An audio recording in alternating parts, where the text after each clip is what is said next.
when someone finds a teacher like that, and the teacher accepts that person as a student, the process happens. So what happens is the student will bow to the master, at least in Buddhism, and the master will accept that student as a disciple.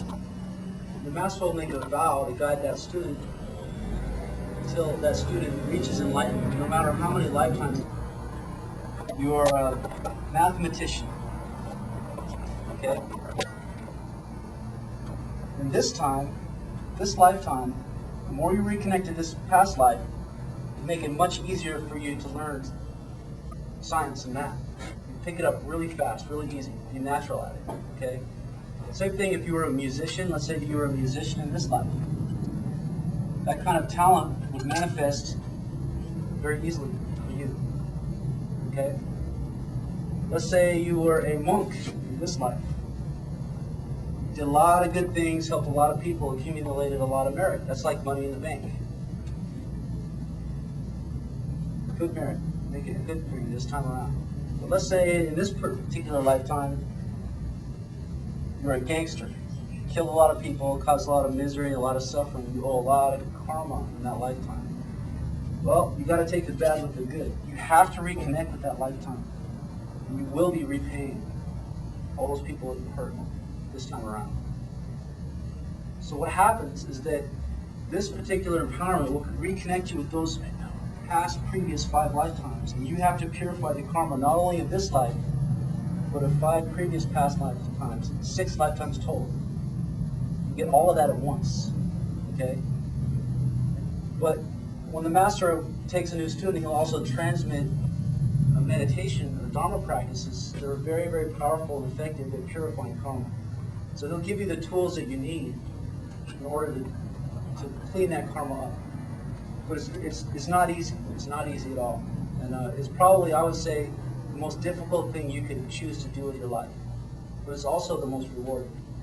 Because if you're successful, the master says an average person who practices the Dharma with great diligence and perseverance, they can accomplish this in 1 to 3 years. Purify the karma of 6 lifetimes. That's pretty amazing. It's a lot of karma. It's a lot of experience to process.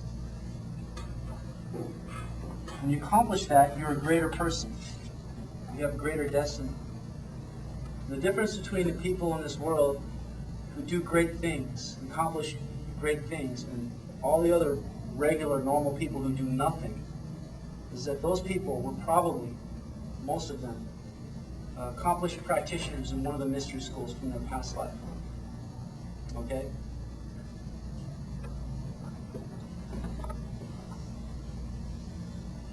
And what happens when you begin to reconnect with your past lives is you begin to understand the different connections you have in this particular life. Like, for instance, why your parents are your parents, why your friends are your friends, why your enemies are your enemies. This kind of knowledge slowly over time begins to be revealed as you do your meditation practice. The point where you really get a solid understanding of who you were in your past life. You begin to understand why you're here, what your job is, what your destiny is here. And it's even possible to see your own death and just catch your future and see what happens after you die.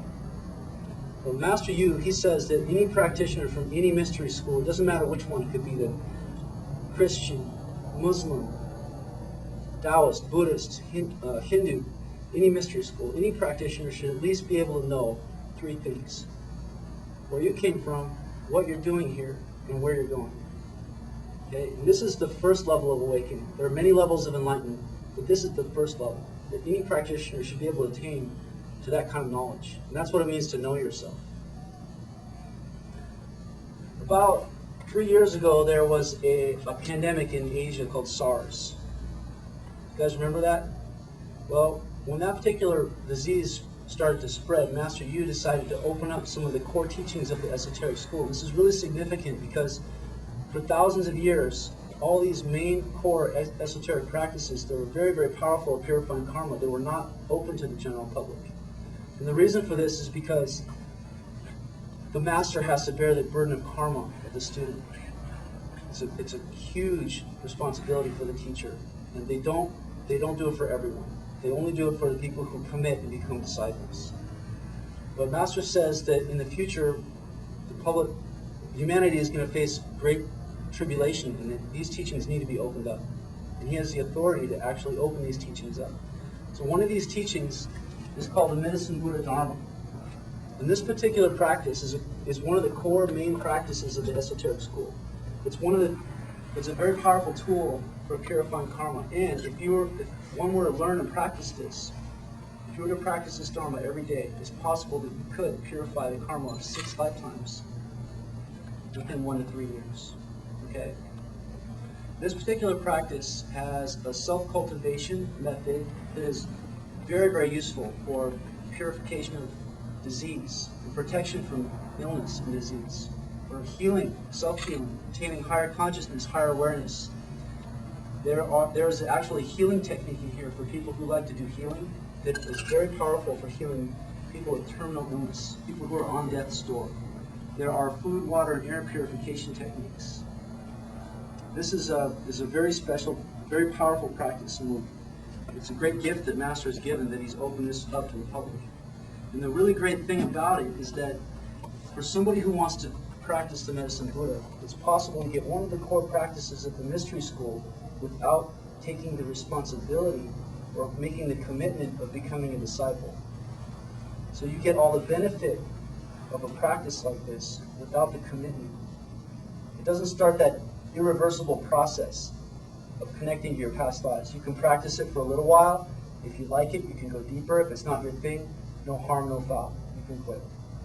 Okay?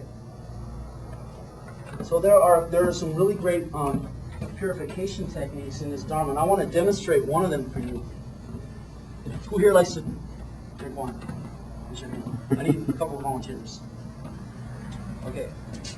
We are volunteers. What's my arm? Is that the only bottle?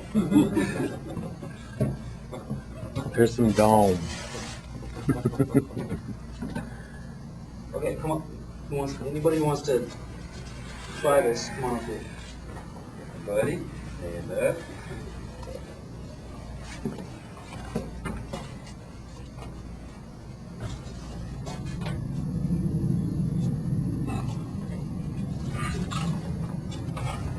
Okay, how many people? We got 1, 2, 3. Anyone else? On this side of the room, 1, 2, 3, 4, 5.